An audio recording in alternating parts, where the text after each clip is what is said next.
In this video, we will walk through the most essential results from the latest decision round.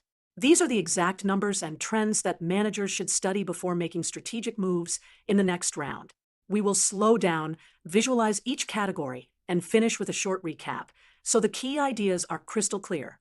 First, let's start with the high-level dashboard. These are the core performance signals that tell us how well the company is doing overall. The four key metrics are revenue growth, profit margin, cash position, and market share. We will show each as a box, and the direction arrow tells us whether the metric is improving or declining. Even if you only have 30 seconds, these four numbers should be your first stop before making any decision. Next, we need to understand competitive positioning.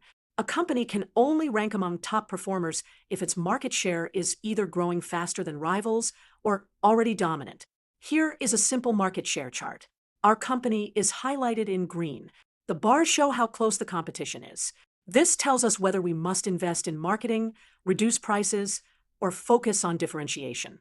Now, let's look at customer signals, because competitive rankings depend on how customers feel. We track two essential numbers: Net Promoter Score and churn rate. High promoter score means customers recommend us. High churn means customers are leaving. In this example, the promoter score is high, but churn is creeping up. That suggests customers like the product, but switching costs might be low. This is a warning sign that can guide strategic improvements in service or loyalty programs. The next category is operations. Efficiency is a core competitive advantage. If we can produce or deliver at lower cost, we can protect margin or lower prices.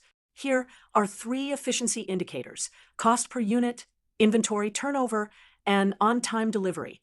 Notice that cost per unit is drifting upward, while on-time delivery remains strong. This tells us we should focus on cost reduction rather than logistics. Finally, we cannot ignore innovation.